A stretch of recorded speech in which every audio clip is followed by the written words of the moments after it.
Hello दोस्तों, मैं आशीष कुमार अपने यूट्यूब चैनल बिहार जी के टिप्स में आपका स्वागत करता हूं। आज मैं घटना चक्र बीपीएससी का पूर्वावलोकन का पार्ट 7 लेकर आया हूं, जिसमें हम लोग आज आधुनिक भारत का इतिहास का पांचवा और आखिरी पार्ट को देखेंगे। यदि आप लोगों ने अब तक हमारे चैनल बिहार जी के टिप्स सब्सक्राइब नहीं किया है तो इसे सब्सक्राइब कर लें, साथ ही बेल आइकन को जरूर दबाएं। तो आइए वीडियो को स्टार्ट करते हैं।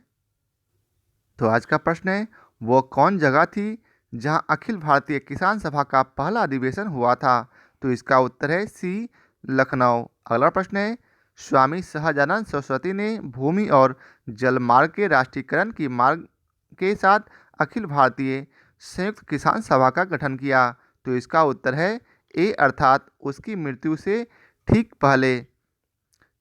अखिल भारतीय किसान सभा का गठन स्वामी सहजानंद सरस्वती द्वारा वर्ष 1936 में किया गया था। वर्ष 1949 सहजानंद ने ऑल इंडिया यूनाइटेड नेशन सभा का गठन किया था। इस संगठन की मूलभूत मांग भूमि, जलमार्ग, ऊर्जा और संपत्ति के सभी स्रोतों का राष्ट्रीयकरण करना था। अब आइए चलते अगले प्रश्न पर। तो अगला प्रश्न है, भारत ट्रेड यूनियन कांग्रेस के पहले अध्यक्ष कौन थे? तो इसका उत्तर है सी, लाला लाजपत राय। अब आइए चलते इसके विस्तार को पढ़ते हैं।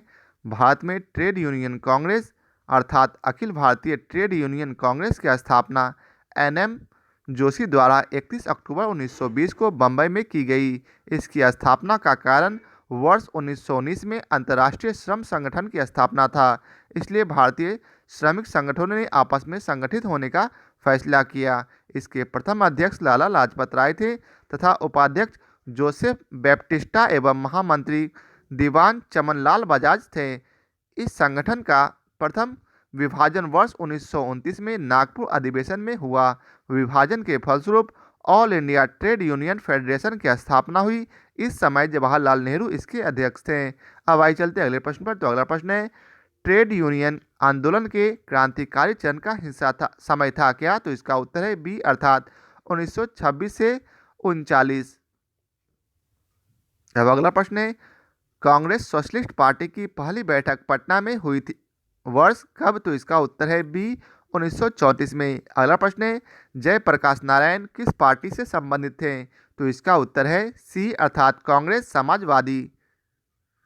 कांग्रेस समाजवादी पार्टी की स्थापना अक्टूबर 1934 में कहाँ की गई? अर्थात स्थान पटना में।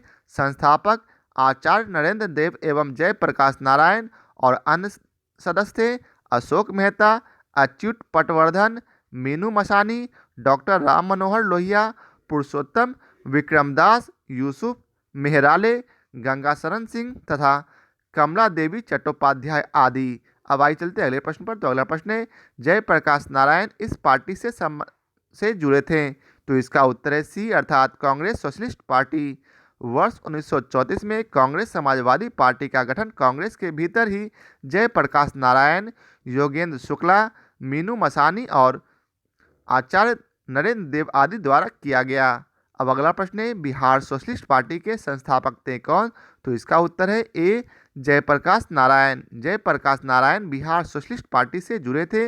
वर्ष 1931 में बिहार सोशलिस्ट पार्टी का गठन गंगाशरण सिंह, रामवृक्ष बेनीपुरी और रामानंद मिश्र आदि ने किया था। अब आइए चलते अगले प्रश्न पर। तो अगला प्रश्न है, जयप्रकाश नारायण किस नाम से पहचाने जाते हैं? तो इसका उत्तर है बी, लोकनायक।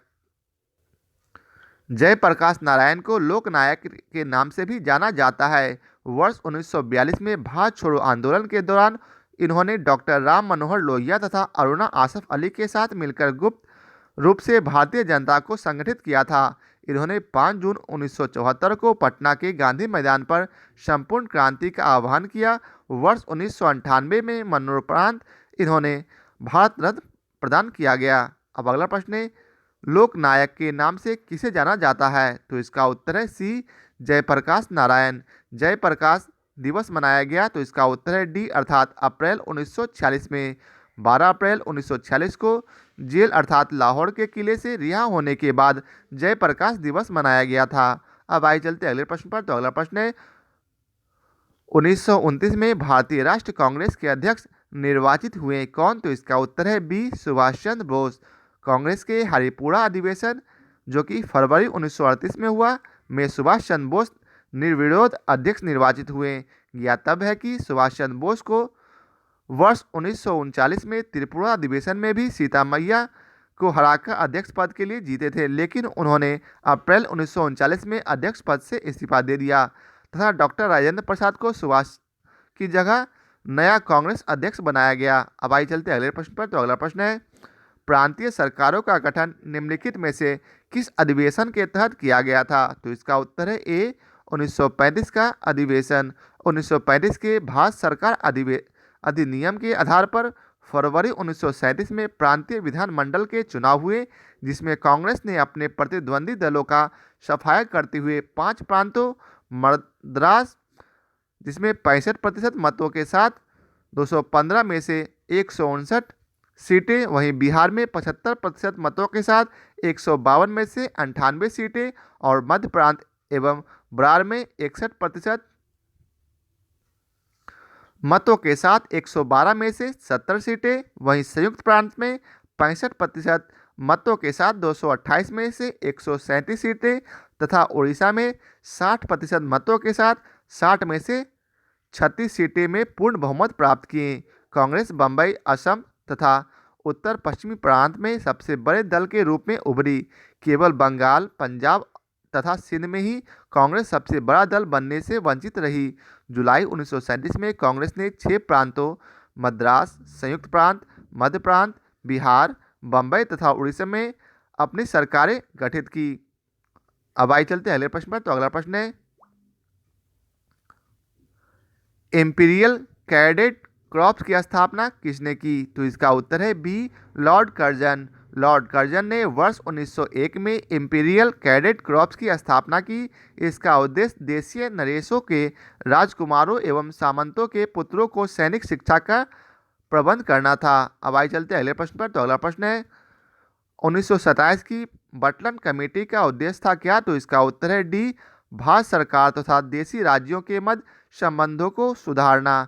बटलन समिति का गठन वर्ष 1927 में किया गया था। इसे भारतीय रियासत समिति भी कहते हैं। इसका उद्देश्य भारत सरकार तथा भारतीय रियासतों के बीच संबंधों की जांच करना तथा ब्रिटिश भारत और भारतीय रियासतों के बीच आर्थिक एवं वित्तीय संबंधों को सुधारने हेतु सिफारिशें करना था। भारतीय नरेशों ने एक सुप्रसिद्ध वकील सर स्कॉट की कमेटी के सम्मुख उसका दृष्टिकोण प्रस्तुत करने के लिए नियुक्त किया। स्कॉट का यह तर्क था कि प्रत्येक रियासत आरंभ में स्वतंत्र थी और इसलिए वह स्वतंत्र है केवल उस सीमा तक नहीं जहां उसने अपनी प्रभुता क्राउन को दे दी है, अर्थात विशेषाधिकार भारतीय रियासतों के पास है। अब आइए चलते हैं अगले प्रश्न पर। अगला प्रश्न है, all India state peoples conference का गठन कब हुआ? तो इसका उत्तर है सी 1927 में। दिसंबर 1927 में अखिल भारतीय राज्य जन कॉन्फ्रेंस अर्थात all India state peoples conference का आयोजन किया गया। इसमें विभिन्न रियासतों से आए 700 से अधिक राजनीतिक कार्यकर्ताओं ने भाग लिया। इसके आयोजन में महत्वपूर्ण भूमिका निभाई थी बलवंत राय मेहता, मणिलाल कोठारी और जी.आर. अभयंकर ने। अब आइए चलते अगले प्रश्न पर। तो अगला प्रश्न है, द्वितीय विश्व युद्ध के समय ब्रिटेन का प्रधानमंत्री कौन था? तो इसका उत्तर है सी विंस्टन चर्चिल। विंस्टन चर्चिल द्वितीय विश्व युद्ध अर्थात 1939 से 45 के दौरान ब्रिटेन के प्रधानमंत्री थे। इनका कार्यकाल वर्ष 1940 से 45 तक था। अब आइए चलते अगले प्रश्न पर। तो अगला प्रश्न है, नाउ और नेवर पैम्पलेट्स किसने लिखा? तो इसका उत्तर है सी रहमत अली। कैम्ब्रिज विश्वविद्यालय का एक छात्र चौधरी रहमत अली ने वर्ष 1923 में लिखे एक पर्चे में जिसका शीर्षक था अभी नहीं तो कभी नहीं अर्थात नाउ और नेवर में एक नई अस्मिता के लिए एक अलग राष्ट्रीय दर्जे की मांग की थी, जिसे उसने पाकिस्तान नाम दिया। पाकिस्तान की रचना निम्नलिखित प्रांतों के पहले अक्षर से किया गया है अर्थात पी से पंजाब, ए से अफगानिस्तान, के से कश्मीर, एस से सिंध, तान से बलूचिस्तान। अब आइए चलते हैं अगले प्रश्न पर। तो अगला प्रश्न है, पाकिस्तान के अलग राज्य आंदोलन का नेतृत्व किसने किया? तो इसका उत्तर है डी मोहम्मद अली जिन्ना ने। 22 से 24 मार्च 1940 को मुस्लिम लीग का अधिवेशन लाहौर में हुआ। इसकी अध्यक्षता मोहम्मद अली जिन्ना ने की। इस अधिवेशन में भारत से अलग एक मुस्लिम राष्ट्र पाकिस्तान की मांग की गई। जिन्ना ने अधिवेशन में भाषण देते हुए कहा था कि वे एक अलग मुस्लिम राष्ट्र के अतिरिक्त और कुछ स्वीकार नहीं करेंगे।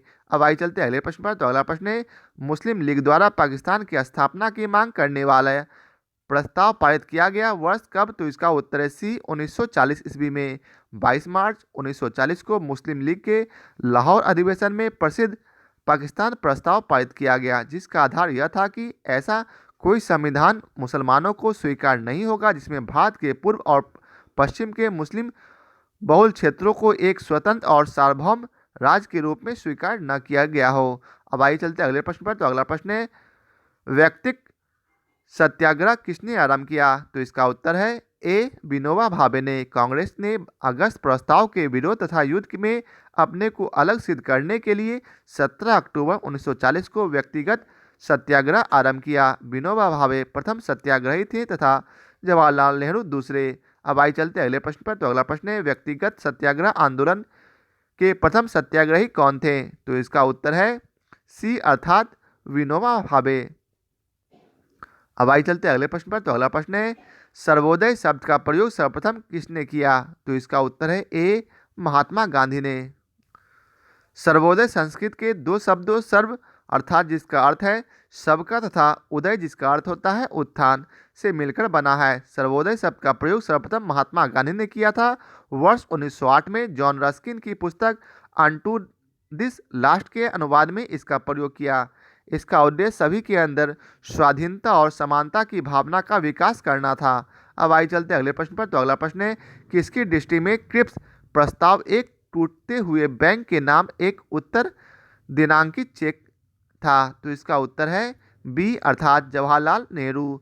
रंगून पर जापानी सेनाओं का अधिकार हो जाने पर अमेरिका के दबाव में ब्रिटिश सरकार ने ब्रिटिश मंत्रिमंडल के एक सदस्य सर स्टैफोर्ड क्रिप्स को भारत भेजने का निर्णय लिया ताकि भारतीय नेताओं के साथ बातचीत करके कोई समाधान ढूंढा जा सके। क्रिप्स भारत में 3 सप्ताह रहे अर्थात मार्च से अप्रैल 1942 तक और भारतीय नेताओं के साथ विचार विमर्श करके उन्होंने एक प्रारूप के रूप में अपने प्रस्तावों की घोषणा की। महात्मा गांधी ने इसे उत्तर तृतीय चेक की संज्ञा दी, जबकि जवाहरलाल नेहरू ने उसमें यह जोर दिया कि ऐसा बैंक जो टूट रहा है। अगला प्रश्न है, भारत छोड़ो आंदोलन का नेतृत्व किया था किसने? तो इसका उत्तर है डी इनमें से कोई नहीं। अखिल भारतीय कांग्रेस समिति की बैठक 8 अगस्त 1942 को लगभग अर्धरात्रि में समाप्त हुई। उसी रात्रि को पुलिस ने महात्मा गांधी, मौलाना आज़ाद तथा सभी प्रमुख कांग्रेसी नेताओं को गिरफ्तार कर लिया। एक सप्ताह के भीतर कांग्रेस संगठन से संबंध प्रत्येक महत्वपूर्ण व्यक्तियों को गिरफ्तार कर लिया गया, अतः आंदोलन नेतृत्वहीन हो गया। भारत छोड़ो आंदोलन राष्ट्रीय स्वतंत्रता संघर्ष का प्रथम आंदोलन था जो नेतृत्वहीनता की स्थिति में भी अपने उद्देश्य को पूरा कर सका। अब आइए चलते अगले प्रश्न पर। तो अगला प्रश्न है, भारत छोड़ो आंदोलन कब प्रारंभ हुआ? तो इसका उत्तर है ए 9 अगस्त 1942 को। 7 अगस्त 1942 को बम्बई के ऐतिहासिक ग्वालियर टैंक में अखिल भारतीय कांग्रेस कमेटी की वार्षिक बैठक हुई जिसमें वर्धा प्रस्ताव की पुष्टि हुई। थोड़े बहुत संशोधन के बाद 8 अगस्त 1942 को प्रस्ताव स्वीकार कर लिया गया और भारत के स्वतंत्रता संघर्ष के तहत अंग्रेजों के विरुद्ध भारत छोड़ो आंदोलन प्रारंभ करने की घोषणा की गई। 9 अगस्त 1942 को भारत छोड़ो आंदोलन आरंभ हुआ। आंदोलन आरंभ होते ही ऑपरेशन जीरो आवर के तहत गांधी जी तथा अन्य चोटी के अन्य कांग्रेस नेताओं को गिरफ्तार कर लिया गया। गांधी जी को गिरफ्तार कर सरोजनी नायडू सहित पूना के आगा खां पैलेस में रखा गया। वर्ष 1942 के आंदोलन का सर्वाधिक प्रभाव बम्बई, बंगाल, बिहार, उड़ीसा, यूपी एवं मद्रास में था, लेकिन समूचे देश की हिस्सेदारी इसमें अवश्य थी। अब आइए चलते अगले प्रश्न पर। तो अगला प्रश्न है, करो या मरो का संबंध किस आंदोलन से है? तो इसका उत्तर है डी भारत छोड़ो। प्रश्नगत कथन, भारत छोड़ो आंदोलन से संबंध है। 8 अगस्त 1942 को भारत छोड़ो प्रस्ताव कतिपय संशोधन के बाद पास किया गया। इसमें गांधी जी द्वारा दिया गया यह वक्तव्य विशेष महत्वपूर्ण था। संपूर्ण आज़ादी से कम किसी भी चीज़ से मैं संतुष्ट होने वाला नहीं हो सकता। नमक टैक्स, शराब खोरी आदि को खत्म करने का प्रस्ताव अंग्रेज सरकार दे, किंतु मेरे शब्द होंगे आज़ादी से कम कुछ भी नहीं। मैं आपको एक मंत्र देता हूँ, करो या मरो। इस मंत्र का आशय है या तो हम भारत को आज़ाद करेंगे या आज़ादी के प्रयास में दिवंगत होंगे। अब आइए चलते हैं अगले प्रश्न पर। तो अगला प्रश्न है, 6 जुलाई 1942 को वर्धा में महात्मा गांधी ने कांग्रेस की कार्यकारी समिति में अपने भारत छोड़ो आंदोलन की चर्चा की, तब उस समिति के अध्यक्ष थे कौन? तो इसका उत्तर है बी, मौलाना अब्दुल कलाम आज़ाद।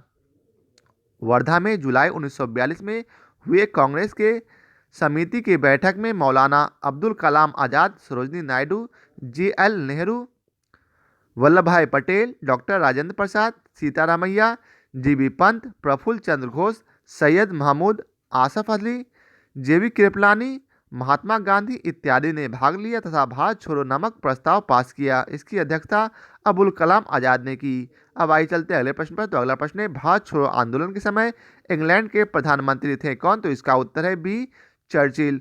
भारत छोड़ो आंदोलन के समय इंग्लैंड के प्रधानमंत्री चर्चिल थे। अब आइए चलते हैं अगले प्रश्न पर। अब अगला प्रश्न है, भारत छोड़ो प्रस्ताव पारित होने के बाद गांधी जी को कैद किया गया था। तो इसका उत्तर है डी, आगा खां पैलेस में। भारत छोड़ो प्रस्ताव वर्धा कांग्रेस कार्य समिति द्वारा पारित होने के बाद 9 अगस्त 1942 को गांधी जी तथा अन्य सभी कांग्रेसी नेताओं को बंदी बना लिया गया। गांधी जी को आगा खां महल में नजरबंद रखा गया और कांग्रेस कार्य समिति के सदस्यों अर्थात नेहरू, अब्दुल कलाम आज़ाद, आसफ अली, JB पंत आदि को अहमदनगर किले में रखा गया। अब आइए चलते हैं अगले प्रश्न पर।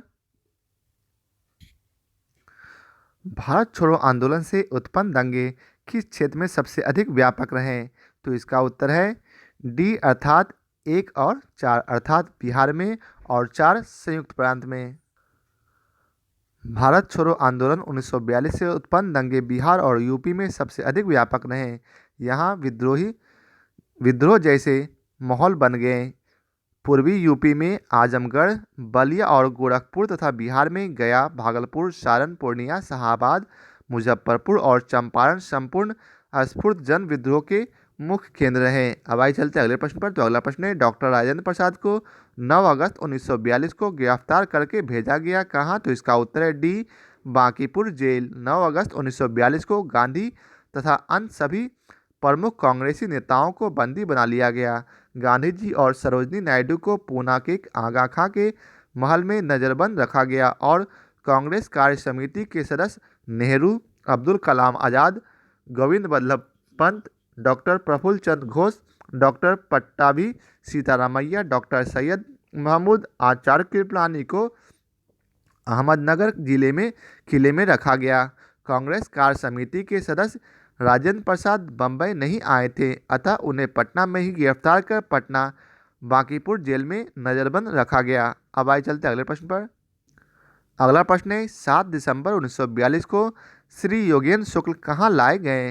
तो इसका उत्तर है, ये स्टार मार्क्स है, श्री योगेंद्र शुक्ल जयप्रकाश नारायण के साथ ही 9 नवंबर 1942 को हजारीबाग जेल भेजे गए, किंतु मुजफ्फरपुर में गिरफ्तार कर लिया गया तथा बक्सर जेल लाए गए। अब आइए चलते अगले प्रश्न पर। तो अगला प्रश्न है, 9 अगस्त 1942 को जिन 2 नेताओं हजारीबाग को गिरफ्तार किया गया वे थे? तो इसका उत्तर है डी, शिव कुमार और रामानंद। 8 अगस्त 1942 को भारत छोड़ो आंदोलन प्रारंभ हुआ।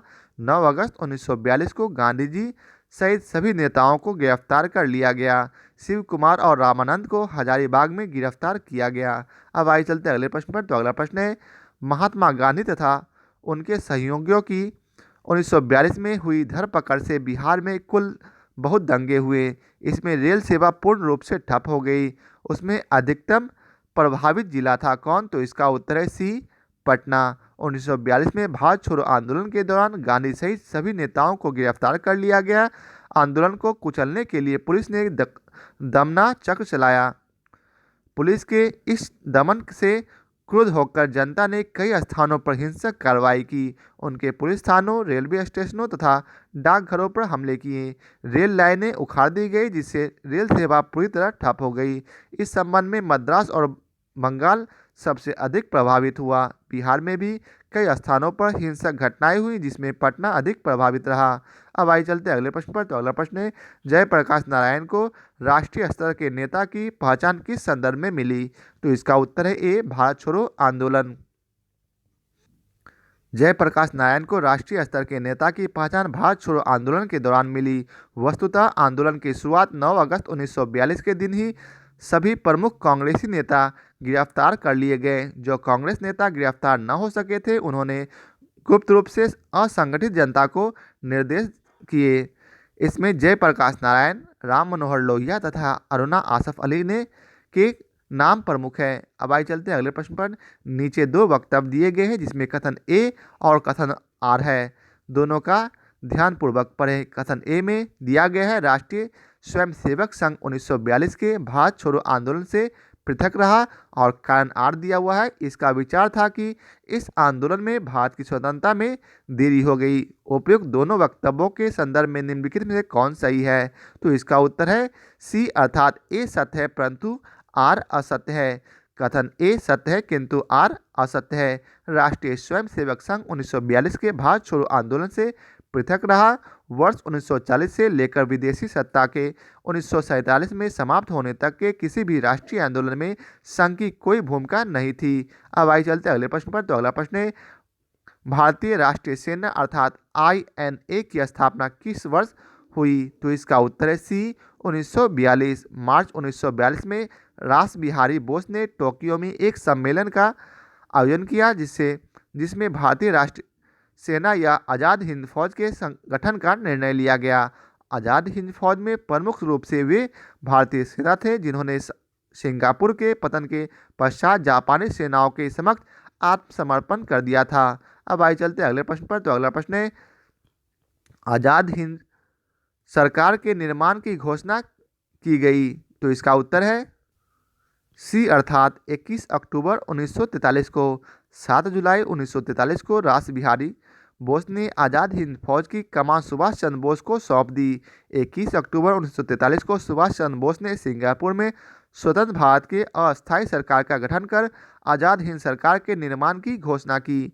अब आइए चलते अगले प्रश्न पर। तो अगला प्रश्न है, 1943 में आज़ाद हिंद फौज अर्थात INA अस्तित्व में आई। तो इसका उत्तर है कहाँ? तो इसका उत्तर है सी, सिंगापुर में। जून 1942 में रास बिहारी बोस ने बैंकॉक में भारतीय स्वतंत्रता लीग का एक सम्मेलन बुलाया। बैंकॉक सम्मेलन में सुभाष चंद्र बोस को जापान आने का निमंत्रण भेजा गया। वे जून 1943 में टोक्यो पहुंचे। 21 अक्टूबर 1943 को सुभाष चंद्र बोस ने स्वतंत्र भारत की अंतिम सरकार गठित की। अतः वर्ष 1943 में आज़ाद हिंद फौज सिंगापुर में अस्तित्व में आई। अब आइए चलते अगले प्रश्न पर। तो अगला प्रश्न है, INA किसके दिमाग की उपज थी और किसने इसकी स्थापना की? तो इसका उत्तर है बी, डॉक्टर मोहन सिंह। आज़ाद हिंद फौज का ख्याल सबसे पहले मोहन सिंह के मन में आया। वे ब्रिटिश की भारतीय सेना में अफसर थे। जब ब्रिटिश सेना पीछे हट रही थी तो मोहन सिंह जापानियों के साथ हो गए थे। जापानियों ने जब भारतीय युद्ध बंदियों को मोहन सिंह को सुपुर्द कर दिया तो वे उनमें से लोगों को आज़ाद हिंद फौज में भर्ती करने लगे। अब आइए चलते अगले प्रश्न पर। तो अगला प्रश्न है, फॉरवर्ड ब्लॉक की स्थापना किसने की? तो इसका उत्तर है ए, सुभाष चंद्र बोस ने। कांग्रेस को छोड़ने के पश्चात सुभाष चंद्र बोस ने मार्च 1939 में फॉरवर्ड ब्लॉक की स्थापना की। अब आइए चलते अगले प्रश्न पर। अगला प्रश्न है, सच्चिदानंद सिन्हा किसके साथ जुड़े थे? तो इसका उत्तर है डी, इनमें से किसी के साथ नहीं। सच्चिदानंद सिन्हा उपरोक्त किसी आंदोलन से संबंधित नहीं थे। इन्हें संविधान सभा के प्रथम अधिवेशन में 9 दिसंबर 1946 को सर्वसम्मति से अस्थायी अध्यक्ष चुना गया। अब आइए चलते अगले प्रश्न पर। तो अगला प्रश्न है, अखिल भारतीय फॉरवर्ड ब्लॉक की स्थापना के लिए सुभाष चंद्र बोस से कौन जुड़े और INA आंदोलन के साथ भी जुड़े रहे? तो इसका उत्तर है सी, अर्थात राम नारायण प्रसाद। शिलभद्र याजी बिहार के एक स्वतंत्रता सेनानी थे जो महात्मा गांधी एवं सुभाष चंद्र बोस से जुड़े थे। याजी अखिल भारतीय फॉरवर्ड ब्लॉक की स्थापना के लिए सुभाष चंद्र बोस से जुड़े और INA आंदोलन के साथ भी जुड़े रहे। अब आइए चलते हैं अगले प्रश्न पर। तो आपको इसमें मिलान करना है, तो आइए इसका डायरेक्ट आंसर देख लेते हैं। पहले इसका मिलान कर लेते हैं। बरदौली कहाँ हुआ? तो इसका उत्तर है गुजरात में। वहीं चौरी चौरा कांड कहाँ हुआ? तो उत्तर प्रदेश में। यरवदा जेल कहाँ है? तो इसका उत्तर है महाराष्ट्र में। और नोआखली कहाँ है? तो पश्चिम बंगाल में। अब आइए इसके विस्तार को पढ़ते हैं। बारदोली गुजरात राज्य में स्थित है। चौरी चौरा वर्तमान में उत्तर प्रदेश में स्थित है। यहीं पर असहयोग आंदोलन के दौरान 4 फरवरी 1922 को हिंसक भीड़ ने एक थाना जला दिया, जिसमें 23 पुलिसकर्मी मारे गए। इस घटना से दुख होकर गांधी जी ने 12 फरवरी 1922 को असहयोग आंदोलन वापस ले लिया। यरवदा जेल महाराष्ट्र में स्थित है। नोआखली पश्चिम बंगाल में स्थित है, जहां स्वतंत्रता के समय भीषण दंगे हुए। अब आइए चलते हैं अगले प्रश्न पर। तो अगला प्रश्न है, कैबिनेट मिशन भारत में आया कब? तो इसका उत्तर है ई, अर्थात उपयुक्त में से कोई नहीं। कैबिनेट मिशन 24 मार्च 1946 को दिल्ली आया। इसके अध्यक्ष लॉर्ड पैट्रिक लॉरेंस थे तथा अन्य 2 सदस्य स्टेफोर्ड क्रिप्स तथा एबी अलेक्जेंडर थे। अब आइए चलते हैं अगले प्रश्न पर। तो अगला प्रश्न है, कैबिनेट मिशन की अध्यक्षता किसके द्वारा की गई? तो इसका उत्तर है D, sir P Lawrence. Britain में 26 जुलाई 1945 को एटली के नेतृत्व में ब्रिटिश मंत्रियों ने सत्ता ग्रहण की। नौसेना विद्रोह के एक दिन बाद 1 फरवरी 1946 को भारत सचिव लॉर्ड पैट्रिक लॉरेंस ने भारत में संवैधानिक सुधारों के लिए एक शिष्टमंडल भेजने का निर्णय लिया। कैबिनेट मिशन नामक एक शिष्टमंडल 24 मार्च 1940 को दिल्ली आया। इसके अध्यक्ष भारत मंत्री लॉर्ड पैट्रिक लॉरेंस थे तथा अन्य 2 सदस्यों में स्टेफोर्ड क्रिप्स तथा एबी अलेक्जेंडर थे। अब आइए चलते हैं अगले प्रश्न पर। तो अगला प्रश्न है, इनमें से कौन कैबिनेट मिशन के सदस्य नहीं थे? तो इसका उत्तर है बी, अर्थात बेवेल। अब आइए चलते हैं अगले प्रश्न पर। तो अगला प्रश्न है, वह कौन सा कांग्रेसी अध्यक्ष था जिसने क्रिप्स मिशन व लॉर्ड वेबल दोनों से वार्ताएं की? तो इसका उत्तर है ए, अब्दुल कलाम आज़ाद। अब आइए चलते हैं अगला प्रश्न है, अंग्रेजों द्वारा भारतीयों को 1947 में सत्ता हस्तांतरित किए जाने के समय कांग्रेस अध्यक्ष कौन था? तो इसका उत्तर है डी, जेवी कृपलानी। वर्ष 1947 में अंग्रेजों द्वारा भारतीयों को सत्ता हस्तांतरित किए जाने के समय जेवी कृपलानी कांग्रेस के अध्यक्ष थे। अब आइए चलते हैं अगले प्रश्न पर। तो अगला प्रश्न है, भारत के विभाजन के समय भारतीय राष्ट्र कांग्रेस का अध्यक्ष कौन था? तो इसका उत्तर है ए, जेवी कृपलानी। भारत विभाजन के समय जेवी कृपलानी भारतीय राष्ट्रीय कांग्रेस के अध्यक्ष थे। ये 23 नवंबर 1946 के मेरठ अधिवेशन में अध्यक्ष बने और नवंबर 1947 तक अध्यक्ष रहे। इसके इस्तीफा देने के उपरांत डॉक्टर राजेंद्र प्रसाद अध्यक्ष बनाए गए। अब आइए चलते हैं अगले प्रश्न पर। तो अगला प्रश्न है, सन 1947 को भारतीय राष्ट्रीय कांग्रेस के दिल्ली अधिवेशन की अध्यक्षता किसने की? तो इसका उत्तर है बी, राजेंद्र प्रसाद। नवंबर 1947 में जेवी कृपलानी के इस्तीफे के बाद दिल्ली में कांग्रेस का विशेष अधिवेशन आयोजित किया गया, जिसकी अध्यक्षता डॉक्टर राजेंद्र प्रसाद ने की। अब आइए चलते हैं अगले प्रश्न पर। तो अगला प्रश्न है, इलाहाबाद में संपन्न कांग्रेस कार्यकारिणी समिति की बैठक अप्रैल मई 1942 में निम्नलिखित सदस्यों में से एक सदस्य भारत के नाजीवाद, फौसीवाद तथा साम्राज्यवाद विरोधी निश्चित रुख के कारण जापान के विरुद्ध गुरिल्ला युद्ध की अपनी योजना के पक्ष में बहुमत जुटाने के में सक्षम हुए। वे थे कौन? तो इसका उत्तर है डी, जवाहरलाल नेहरू। पंडित जवाहरलाल नेहरू ने भारत के नाजीवाद, फौसीवाद तथा साम्राज्यवाद विरोधी निश्चित रूप के कारण जापान के विरुद्ध गुरिल्ला युद्ध की अपनी योजना के पक्ष में इलाहाबाद में हुई कांग्रेस कार्यकारिणी समिति की बैठक 13 मई 1942 में बहुमत प्राप्त किया। अब आइए चलते अगले प्रश्न पर। तो अगला प्रश्न है, नागरिक सेवाओं के लिए प्रतियोगी परीक्षा प्रणाली को सिद्धांत स्वीकार किया गया कब? तो इसका उत्तर है बी, 1853 को। 1853 के चार्टर एक्ट में यह व्यवस्था की गई कि नियंत्रण बोर्ड और उसके अन्य पदाधिकारियों का वेतन सरकार निश्चित करेगी, परंतु धन कंपनी देगा। डायरेक्टरों की संख्या 24 से घटकर 18 कर दी गई। उसमें 6 क्राउन द्वारा मनोनीत किए जाने थे। नियुक्तियां अब प्रतियोगी परीक्षाओं द्वारा की जानी थी, जिसमें किसी प्रकार का भेदभाव नहीं किया गया। अब आइए चलते अगले प्रश्न पर। तो अगला प्रश्न है, निम्नलिखित में से किस अधिनियम के तहत लॉर्ड कॉर्नवालिस को अपनी काउंसिल के फैसलों को रद्द करने का अधिकार मिल गया था? तो इसका उत्तर है बी, 1786 का एक्ट। कॉर्नवालिस गवर्नर जनरल तथा मुख्य सेनापति दोनों की शक्तियों लेना चाहता था। 1786 के एक्ट के अनुसार इसे स्वीकार कर लिया गया तथा विशेष अवस्था में अपनी परिषद के निर्णयों को रद्द करने तथा अपने निर्णय परिषद के निर्णयों को रद्द करने तथा अपने निर्णयों को लागू करने का अधिकार भी गवर्नर जनरल को दे दिया गया। अब आइए चलते अगले प्रश्न पर। तो अगला प्रश्न है, भारत सरकार अधिनियम 1935 में ने समाप्त की क्या? तो इसका उत्तर है बी, प्रांतीय द्वैध शासन व्यवस्था को। भारत सरकार अधिनियम 1935 ने प्रांतीय द्वैध शासन व्यवस्था समाप्त करके प्रांतीय स्वायत्तता लागू की। फलतः आरक्षित एवं हस्तांतरित विषयों में भेद समाप्त हो गया। कुछ आरक्षणों सहित प्रांतों में पूर्ण उत्तरदायी सरकार स्थापित हो गई। अब आइए चलते अगले प्रश्न पर। अगले प्रश्न में आपको मिलान करना है, तो आइए इसके डायरेक्ट विस्तार को देख लेते हैं। History of the freedom movement in India Tarachand द्वारा लिखी भारत का स्वाधीनता संग्राम का इतिहास है। आनंद मठ की रचना बंकिम चंद्र चटर्जी ने की। इसका कथानक सन्यासी विद्रोह पर आधारित है। प्रिसेप्ट्स ऑफ जीसस राजा राम मोहन राय की कृतियां हैं। अवर इंडियन मुसलमान डब्ल्यू हंटर की रचना है एवं के दत्ता ने history of the freedom movement in Bihar की रचना की। अब आइए चलते अगले प्रश्न पर। तो अगला प्रश्न है, अमेरिका में फ्री हिंदुस्तान अखबार किसने शुरू किया था? तो इसका उत्तर है डी, तारकनाथ दास। अमेरिका में फ्री हिंदुस्तान अखबार तारकनाथ दास ने शुरू किया। इसके माध्यम से सामाजिक सुधारों की आवाज़ उठाई गई और वर्ष 1910 में भारतीय सेना में अंग्रेजों के खिलाफ विद्रोह का आह्वान किया गया। अब आइए चलते अगले प्रश्न पर। तो अगला प्रश्न है, इंडियन अनरेस्ट का लेखक कौन था? तो इसका उत्तर है डी, वैलेंटाइन सिरोल। इंडियन अनरेस्ट का लेखक वैलेंटाइन सिरोल था।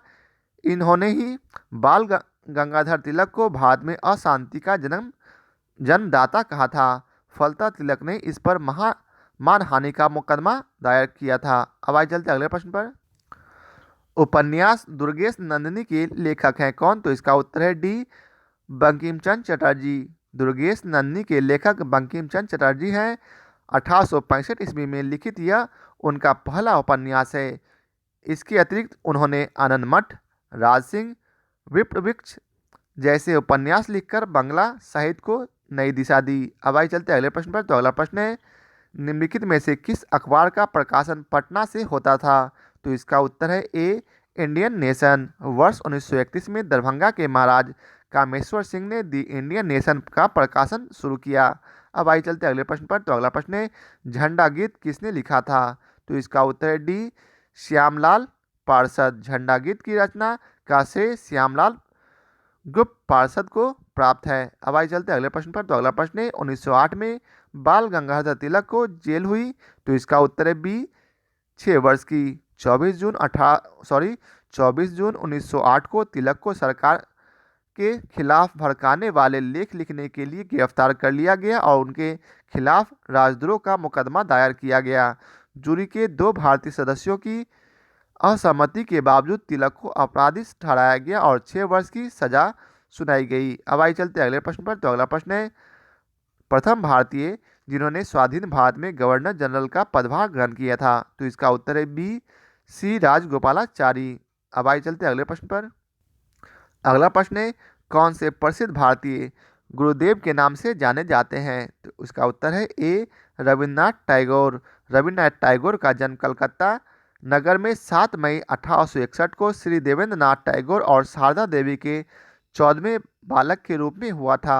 वर्ष 1901 में उन्होंने शांति निकेतन में एक विद्यालय प्रारंभ किया जो वर्ष 1919 में विश्व भारती नाम से विख्यात विश्वविद्यालय में परिवर्तित हो गई। वर्ष 1913 में उनके गीतों की पुस्तिका गीतांजलि को साहित्य के नोबेल पुरस्कार से पुरस्कृत किया गया। वे गुरुदेव के नाम से जाने जाते थे। अब आइए चलते अगले प्रश्न पर। तो अगला प्रश्न है, जय जवान जय किसान का नारा किसने दिया? तो इसका उत्तर है ए, लाल बहादुर शास्त्री ने। जय जवान जय किसान का प्रसिद्ध नारा भारत के भूतपूर्व प्रधानमंत्री लाल बहादुर शास्त्री ने दिया था। अब आइए चलते अगले प्रश्न पर। तो अगला प्रश्न है, किसके द्वारा मंदिरों में प्रवेश के अधिकार के मांग की प्रस्तुति के कारण 1899 में तिरुनेलवाली में भयंकर दंगे हुए थे? तो इसका उत्तर है सी, मारवा। 6 जून 1899 को तिरुनेलवेली अर्थात शिवकाशी तमिलनाडु में भयंकर दंगे हुए थे। इसमें नाडार समुदाय के लोग लंबे समय से मंदिर में पूजा के अधिकार की मांग कर रहे थे। मांग पूरी न होने पर नाडार और मारवा समुदाय के मध्य संघर्ष में यह दंगा हुआ था। अब आइए चलते अगले प्रश्न पर। तो अगला प्रश्न है, भारतीय राजनीति में 1947 के बाद किस महिला ने सर्वाधिक योगदान दिया था? तो इसका उत्तर है ए, अरुणा आसफ अली। अब आइए चलते अगले प्रश्न पर। अगला प्रश्न है, हम बहुत बड़ी भूल करेंगे यदि हम बिहार की जनता और उनके मंत्रिमंडल को लीग के नेताओं के हिंसक व असभ्य आक्रमणों के आगे आरक्षित छोड़ देंगे। वर्ष 1946 में यह बात किसने की? तो इसका उत्तर है डी, सरदार पटेल ने। अगला प्रश्न है, अगस्त 1923 के बनारस हिंदू महासभा के अधिवेशन की अध्यक्षता की किसने? तो इसका उत्तर है डी, पंडित मदन मोहन मालवीय ने। मदन मोहन मालवीय हिंदू महासभा के सबसे प्रतिष्ठित नेताओं में से थे और 1923 के अधिवेशन में उन्होंने अध्यक्षता की थी। बनारस के इसी अधिवेशन में शुद्धि जैसी आंदोलन का स्वागत किया गया। इन्होंने हिंदी और अंग्रेजी में हिंदुस्तान, दी इंडियन यूनियन, अभ्युदय तथा दी लीडर प्रकाशन भी किया था। अब आइए चलते अगले प्रश्न पर। तो अगला प्रश्न है, फ्रंटियर गांधी का असली नाम है क्या? तो इसका उत्तर है सी, अब्दुल गफ्फार खान। अब आइए चलते हैं अगले प्रश्न पर। अगला प्रश्न है, स्वतंत्र भारत के पहले भारतीय गवर्नर थे कौन? तो इसका उत्तर है ए, राजगोपालाचारी। सी, राजगोपालाचारी वर्ष 1948 से 50 के दौरान स्वतंत्र भारत के प्रथम भारतीय और अंतिम गवर्नर जनरल थे। इस पद पर वे 26 जनवरी 1950 तक रहे। वर्ष 1952 से 54 तक वे मद्रास के मुख्यमंत्री रहे। वर्ष 1959 में विभिन्न मुद्दों पर कांग्रेसी नेताओं से मतभेद के कारण उन्होंने कांग्रेस छोड़कर स्वतंत्र पार्टी का गठन किया। अब आइए चलते हैं अगले प्रश्न पर। तो अगला प्रश्न है, किस साल रेगुलेटिंग एक्ट पारित किया गया था? तो इसका उत्तर है सी, ईस्वी 1773। ब्रिटिश सरकार ने कंपनी में व्याप्त भ्रष्टाचार एवं कुप्रशासन को दूर करने के लिए 1773 ईस्वी का रेगुलेटिंग एक्ट पारित किया। इसके तहत मद्रास एवं बम्बई प्रेसिडेंसियों को कलकत्ता प्रेसिडेंसियों के अधीन कर दिया गया। बंगाल के गवर्नर को अब अंग्रेजी क्षेत्रों का गवर्नर जनरल कहा गया। बंगाल का प्रथम गवर्नर वारेन हेस्टिंग को बनाया गया। अब आइए चलते हैं अगले प्रश्न पर। तो अगला प्रश्न है, रेगुलेटिंग एक्ट पारित किया गया कब? तो इसका उत्तर है ए, 1773। अगला प्रश्न है, भारत में मीडिया को नियंत्रित करने के लिए एक्ट कब पारित किया गया? तो इसका उत्तर है ए, 1835 में, 1867 में, 1878 में और 1908 में। अब आइए चलते हैं अगले प्रश्न पर। अगला प्रश्न है, भारत की कम्युनिस्ट पार्टी और राष्ट्रीय स्वयंसेवक संघ की स्थापना के क्रमशः सबसे करीबी वर्ष पहचानिए। तो इसका उत्तर है बी, 1925 और 1925। भारत की कम्युनिस्ट पार्टी और राष्ट्रीय स्वयंसेवक संघ की स्थापना वर्ष 1925 में क्रमशः कानपुर और नागपुर में हुई। अब आइए चलते हैं अगले प्रश्न पर। तो अगला प्रश्न है, Catherine Mayo, idols Huxley, Charles Andrews और विलियम डिग्बी के बीच आम रिश्ता क्या था? तो इसका उत्तर है, उन्हें ब्रिटिश शासन के दौरान भारत की हालत पर टिप्पणियां लिखी थी। Catherine Mayo, एडल्सन Huxley, Charles Andrews और विलियम डिग्बी ने ब्रिटिश शासन के दौरान भारत की हालत पर टिप्पणियां लिखी। मदर इंडिया की लेखक कैथरीन मेयो तथा विलियम डिग्बी ने द अवेकनिंग ऑफ इंडिया लिखी। चार्ल्स एंड्रूज का जन्म 1871 ईस्वी में इंग्लैंड में हुआ था। वे महात्मा गांधी के मित्र थे। वह वर्ष 1904 में भारत पहुंचे और सेंट स्टीफन कॉलेज में अध्यापक कार्य किया। उन्होंने भारतीय राष्ट्रवाद को अपनी किताबों एवं पत्रकारिता के जरिए प्रोत्साहन दिया। एडल्सन हक्सले ने 20वीं सदी के पूर्वार्ध में भारत की यात्रा की और अपने यात्रा वितान में तत्कालीन भारत की परिस्थितियों को लिखा। अब आइए चलते अगले प्रश्न पर। ये आज का आखिरी प्रश्न था। तो आज आधुनिक भारत समाप्त हो चुका है। आशा करता हूँ आप लोगों को हमारा यह वीडियो पसंद आया हो। यदि आप लोगों को हमारा यह वीडियो पसंद आया हो तो इसे लाइक और शेयर जरूर करें। फिर मिलते हैं नए चैप्टर के साथ। आज के लिए बहुत बहुत धन्यवाद।